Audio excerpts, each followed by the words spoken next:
sort of twofold. So one is that naming a pedal, or naming your product, if you will, can be tricky, and there's a lot at play there. And I think part of it was just like the trend in gear to sort of like have this like dumb innuendos, like big muff, swollen pickle, super hard on, like Right. whatever, like chesty, whatever the fuck.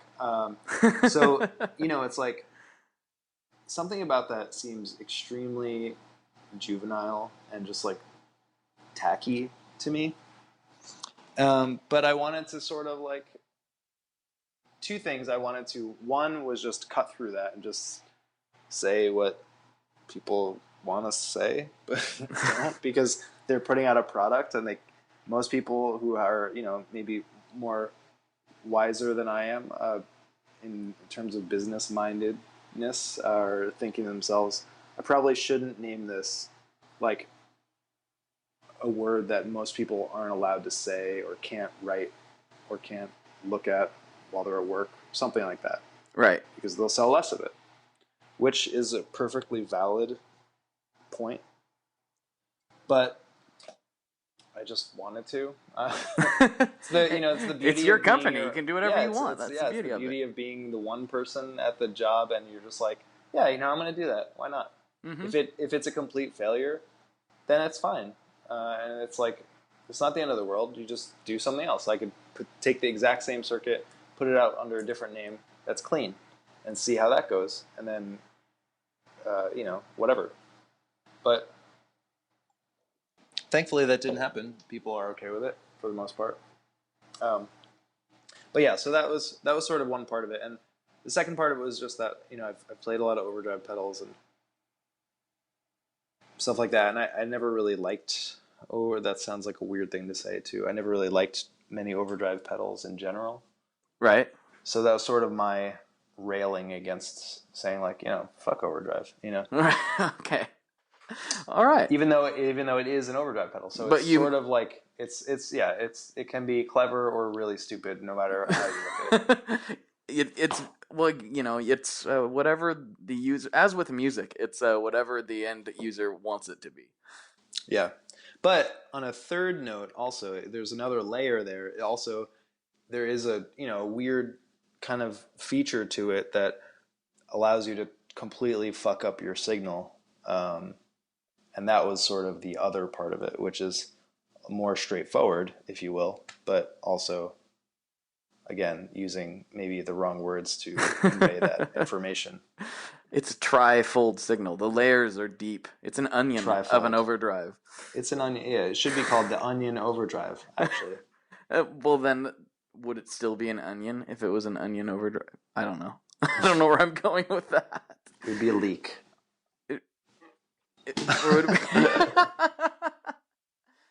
Oh yeah, we're back to the vegetables. Yeah, exactly. I was trying to bring it around. It comes full circle, back to the veggies. Yep. Love it. So I know where we went last time with this. So from that, like your musical background and everything, how did that lead you into starting to build pedals? It was just like being unhappy with what was on the market, or was it just kind of wanting to start circuit bending and see what was up? Yeah, so thank you. You gave me the prompts there so that I would tell the right story. So and I'll try to condense this one too, because I think I talked longer about that other stuff than I needed to. So yeah, it was when I was in school, when I was at Berkeley, I was studying mostly performance stuff, but also I was started to get really into electronic music, and I started studying a lot of sorry, I'm totally fumbling my words right now. Studying a lot of synthesis as well and sound design. So I was concentrating on that just as much as the performance stuff. So I was learning that there was a lot of cool things you could do with sound in the digital domain, especially in software-based stuff. Just plugins alone, but not even counting like all the really cool other software that exists like Max MSP and Reactor and things like that, which are like these graphical programming environments where you can create really amazing sound manipulating and sound generating instruments and plugins and devices. So it was then that I was also, so again, I was playing a lot with people's, and I felt there was a pretty big divide between the two, software stuff and the performance stuff. And some of that I bridged like a little bit, I guess, with the laptop trio thing, but for a lot of it live playing, it just felt like, man, there's so many like really powerful things that you could do to sound, and just like that doesn't exist in many pedals. So I started sort of circuit bending stuff at the time, thinking that might have been like an avenue that would have been cool to go down. And it was for a little while, but there's a lot of like trial and error, like unanswered questions in that. You're just kind of like messing with things, touching things, and you don't really know what's going on unless you have the schematics for whatever you're circuit bending. And it's just like a whole other world. And I guess maybe I didn't have the patience for it, but it made me want to learn more about electronics in general so that I could maybe make something without just like fumbling around in the dark. And that's kind of what led me to start making pedals, I guess. There's a lot of reading and asking questions online, mostly, online reading, just finding what other people had looked at before me, and reading like Craig Anderton's books and books about like designing filters and things like that. And I think also it was around that time that I had bought probably my first like boutique pedals, which were also Death by Audio pedals, which I think are great and aesthetically yes, they really, are. Yeah, they're totally great. And Oliver, like he's a good dude doing a lot of really cool stuff. And the aesthetics really spoke to me at the time, and they still do. And I had bought like a Total Sonic Annihilation, which I used a ton at the time, which is a feedback looper. So a really simple pedal, but it looked good. So You can do a lot with it. You can do so much with it. And then I bought another pedal from Oliver, which was probably a nightmare communication between me and him, basically commissioning him to make this custom pedal. And what he ended up giving me was the prototype for the robot, which is sort of like a weird, kind of glitchy, like pitch shifter thing. Yeah. And it was really cool. It wasn't exactly what I thought I was going to be getting, but it sort of made me think about like, okay, like I have these thoughts in my head about sounds I want, and it's really hard to convey to other people how to get there. So maybe I just need to sort of like experiment more and figure out how to do it on my own, which was another big impetus for trying to just like figure it out. So, I just like built some like simple circuits at first, like a green ringer, I think was the first thing, and maybe like a simple boost. And then I got some kits. I just dove right in with really complicated stuff after that. I felt emboldened by building one or two things that worked fine. Right. So I don't know if that was good or bad, but the next thing I built was just like a incredibly complicated, like many knobs and switches, modified VB2, Boss VB2, which is a vibrato. And it just kind of went from there. I didn't really think too much about it being a thing that I would want to turn into a business or anything like that. As I'm sure most people don't when they start doing it. Sort of just, I loved doing it, and I first started just to make some stuff for friends who wanted things, and that kind of led to actually the Team Awesome. So that was how that pedal came about. It's just a friend who wanted a particular thing. Seemed like, maybe some other people want this too.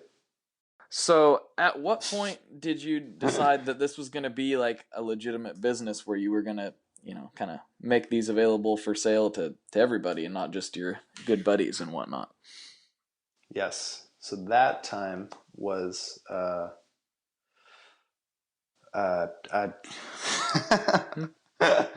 it's really funny thinking about what I just said and thinking about what actually happened and then putting the two together in my mind again. Yeah, it's a weird thing when you like talk about yourself and you say the same thing again. It's like feels like it wasn't real or something. It wasn't. Brian, Yeah, this was it was real. This was all a dream. This was all a dream. I know. Or a nightmare. Yeah, so a little bit of both. Mm-hmm. It was so I was living in New York at the time, and I sold some had some friends who got some pedals, sold some to them, gave some away, whatever. Right. And it was then that I figured I would try to just start selling some in maybe some stores. So the closest store to me, which was a great place, Main Drag Music in Williamsburg, Brooklyn. Really, really great store, very supportive people. And they were, I just kind of walked in there one day and I said, hey, I make pedals. I live really close to here. You guys want to carry them? And they were like, yeah, sure. We love that. And those, I think it was like 3 Team Awesomes I brought them first. And those 3 went to like people who were doing cool stuff and were like touring. One of them was Chris Taylor from Grizzly Bear. Oh, nice. Yeah, so it's like they just happened to go get in some neat people's hands right away. And it was around that time that I think there was some forum stuff. Some people knew about me on some forums that I was following, but I didn't have a website even for like a year after any of this, or 2 years even. It was bizarre. Like people had to contact me via only email or like, I don't know, it was probably had like a MySpace page at the time or something. And like nothing else. It was just like, hey, contact this dude through an email to get this pedal. Seems like a totally like sort of like backdoor deal. You're doing like the Paul Cochran thing. Sort of, yeah, I guess so. It was just, but even weirder because I just had an email address. He at least has a phone number you can call and like talk to a human being. I don't know what's weirder or not, but I guess it's weird that he still does that. I think it's awesome. I think it works for him, so that's all that matters. Yeah. Really, it's like it's not broken, so don't fix it. Yeah, there you go. So I'd been sort of doing that, and people kept emailing me. People kept wanting to get more pedals, so things were cool. It seemed fine to me, and it was around that time that I started playing with cymbals. And when that happened, I also coincidentally split up with a girl that I had been in a very, very long relationship with. And I decided to move from New York to Philadelphia. And at that time, it just sort of, stars aligned. And all those things sort of happening at the same time. And I had to quit my job, obviously, to move. So I figured when I moved that I didn't really want to get another sort of crummy job that like the one I was working, and I would rather just try to make pedals. And thankfully Philadelphia has a slightly lower cost of living than New York, so at the time it was sort of an easy move and an easy situation. So it was very fortuitous. Nice. Right place, right time, I guess. And then I finally got a website. And then it wasn't honestly, it wasn't until like a year or two after that I was like, yeah, I need a website. So do you have a particular pedal that is your favorite that you make right now? I still think that the Fuck Overdrive is really cool. I think it's just like kind of weird, and like it's not, to me, it's not a thing that's been done before. Okay. And I know that seems like a little pretentious of me to say, and I'm saying it without any pretension. I don't think it's a thing that has been done before in exactly the same way. And I think it's kind of I think it's an interesting pedal. I think some people really get it and it totally resonates with some people. And then other people, it's like, oh, whatever. That doesn't do what I wanted it to do or thought it should do. And that's cool. But yeah, I still really like it a lot. I think it's probably in some ways my favorite pedal that I make. But it's purely for selfish reasons. I just think I think it's like a neat idea. And I think there's a lot of different things you could do with it. Actually, speaking of that pedal, it was kind of cool. Another tangent, but kind of a fun story. So this guy who had emailed me a couple times this year, and I sort of failed. I'm constantly behind on emails. So again, it is just me at this company, so I'm kind of behind a lot on everything all the time. But I try really hard to. That sounds really familiar. Yeah, I'm sure. So there was a guy who had emailed me a few times this year to get a pair, like a stereo pair of fuck overdrives, and or to just for me to make like a stereo version for him. And I totally spaced out on getting back to him. And then he actually got in touch with me yesterday, and he had said that he bought 2 from a retailer, which is great. That's what they're there for. And he was having problems with them. They weren't working. So it's also usually a good troubleshooting lesson as well for other pedal builders as well. Sometimes things are really easily done over email. And you are still there, right? I didn't lose you. Oh yeah, no, I'm still here. Okay, sorry. I'm like listening super intense. No, okay. Wondering where this is going. Like I'm so okay, curious. It's going somewhere good. I'm sorry to interrupt my own story. So generally, when people have problems with pedals too, it's like you email them back and you say, hey, well, did you plug it in the right way? What kind of power supply are you using, et cetera, et cetera. You ask questions. Right. Generally, when that happens, I like to have people call me because sometimes something weird happens and you can get to the bottom of it really quickly through a phone call rather than this like long drawn out email process. Yes. So that's what happened today. This guy called me and he was like pressing the switch. He was like, yeah, it just nothing happens when I press the switch. It like doesn't change the sound at all. And I was like, well, that doesn't sound right because if you turn it on and it like doesn't work, you should hear no sound because that means the switch is functioning. Right. And if it's just like you press it and you still hear the exact same sound, then I don't know how I could have there's no way I wired that switch like that. It's just not possible. Because I use little daughter boards for the switches. So I was like listening to him like switch it on and off a bunch of times and like play. And then finally it struck me and I said, hey, do you have other pedals, right? Which is a kind of a funny question to ask him. And he said, yeah, totally. And I was like, all right. And I was like, well, I don't want to offend you, but are you pressing the switch hard enough? And he was just like, and then I hear a click, like a snap. And then he's like, oh, and it's like way louder and it was on. So he was just like, because the left switch on a fuck overdrive is a momentary switch. Right. So he just assumed both of them were momentary switches. And he was doing the same thing and not pressing it down completely. So both pedals were totally fine. They worked completely normally.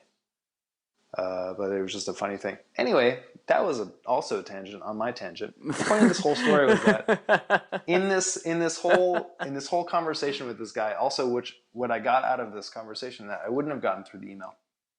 We were talking for a little while, and he was like asking me questions about it. So some of the genesis of the fuck overdrive is that I'm a huge fan of a composer named William Basinski, and he makes sort of like really, really beautiful, like very like ambient sort of soundscape music, I guess you could say.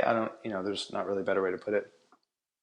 A lot of it is piano based, but he has a particular collection of records called the Disintegration Loops, and the idea behind those. I think I've heard of this before.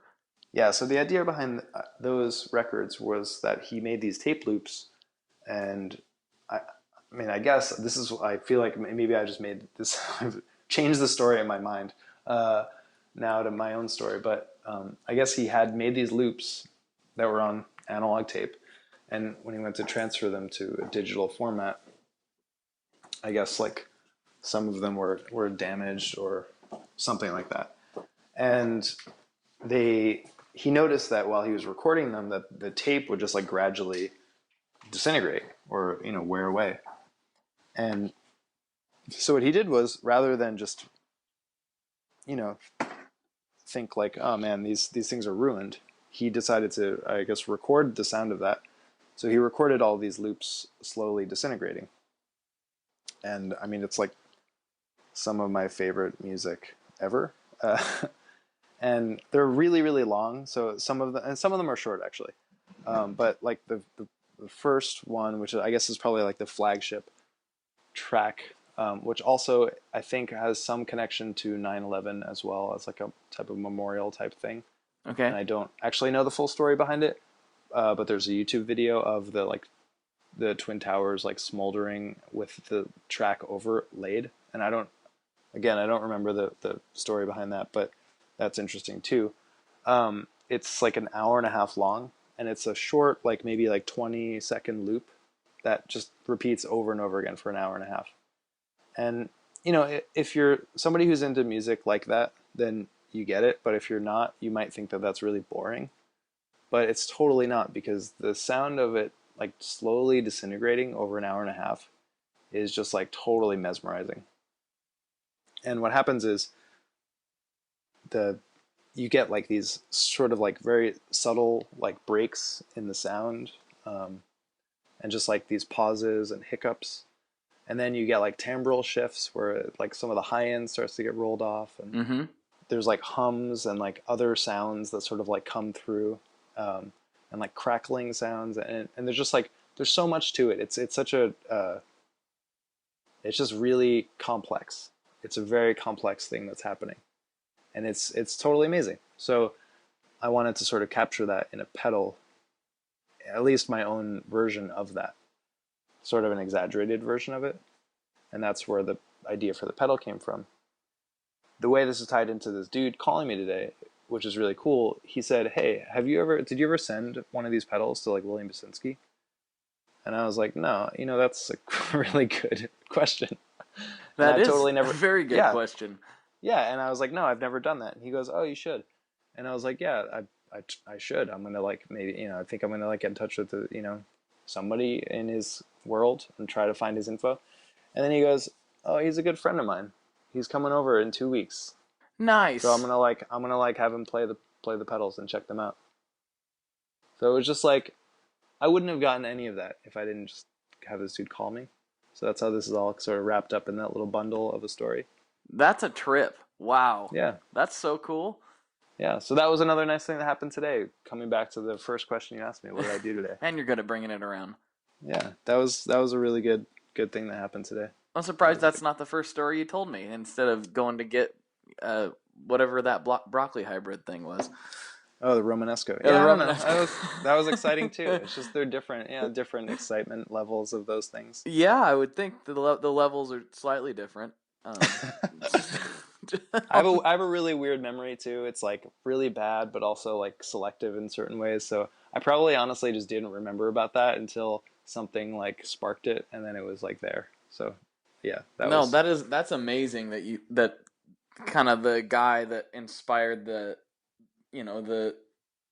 device, so to speak, is actually going to be able to put his hands and ears on it. That's pretty incredible. I mean, it's also nice that I didn't. In some ways, I also like that it wasn't because I just sent him one. It was because it just happened organically. It's just like he just happened to know he's gonna meet up with this dude. I don't know. I don't know how they're friends. I don't know their like connection. Right. But it's just like he's just gonna happen to go to this guy's house who has been like trying to get these pedals for me for a while, and like he just did, and then we had this conversation, and it's like, yeah, it's cool how things sometimes come together like that. So did the guy who called you know that was a big inspiration for you? Or I mean, how did that even come? Okay, I was like, how did that even come up? That's amazing. He did, yeah. So I did. at some point, I think maybe like a year ago, I changed some of the like sort of the ad copy or whatever, the information on the website Right. for the product itself to reflect that sort of beginning of it. Oh, okay. Okay. So I think before it didn't say anything about that, but then I think I just talked to somebody about it once, and I told them about sort of where it came from, and they were like, "Oh, that's interesting. You should tell people that." And I was like, "Oh yeah, that's probably a good idea. Maybe I should." I think it's always a good idea. I mean, this is kind of more business type of thing, but as a consumer and a rather avid consumer of guitar gear, it's always cooler to me when there's a story behind something. Totally. Like, it doesn't matter what that particular thing is. If I'm buying something and it's like there's a nice backstory to it, it's so much more interesting. Just to know, and then to be able to kind of pass that story along, like, Sure. to somebody else. It's when you're buying something that has a story, it's so much cooler than just some nondescript gray box thing, you know? Yeah, I mean, I think it allows you to connect with it more. It's not just like a thing. It's not just a thing. You know, there's there's emotion behind and purpose. You know, it's not just like I want to make money off you, so I'm making this thing. You know, it's like, hey, there's a reason why I'm doing this. It's not just money. It isn't all about money. You know, it's like there's a thing that I really wanted to make and then like share with people, and then it sort of, yeah, totally. Well, and then it's a thing where it does deepen that connection, and then when people are buying like your stuff or anybody else's stuff they choose to buy, if the connection's deeper and they're using that and they feel that when they're trying to make music, I think it kind of comes through. I mean, Totally. And it's kind of the same reason why I really like vintage guitars, because it's like, yeah, there's a story behind there's it. something there. I don't necessarily know what the story is, but there is something there. Somebody, before me felt a connection to this, and now I have it, and Yeah. it's just a weird, big. I don't know. It's an important thing. I think important piece of the puzzle. Yep. Yeah, I figured it out eventually. Well, man, it always happens kind of like this. Like, I try to cut these off at an hour, but almost every time I feel like the hour comes and we're just really finally starting to like get a good flow. But yeah, who knows how long this even is? I think this could be like 4 hours. I think at this point. It might be. Who knows? We've had so many gremlins plaguing us, but no, we're right around the hour mark now, and cool.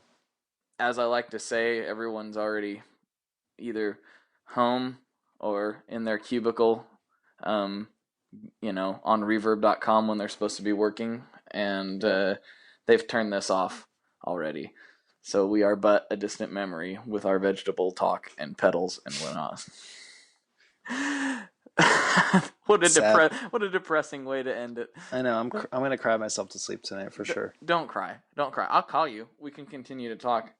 All right. And it'll be okay. I don't want this podcast to break anyone down emotionally. Please. I hope not. All right, man. Well, it was awesome talking to you. Thank you so much for taking multiple times to come on. It's really awesome. So thank you very much. No, the pleasure was all mine. Thanks for making the effort. Yeah, absolutely. Well, for Brian Hamilton, this is Blake Weiland, and as usual, good luck and good tones. Talk to you later. Bye. Bye.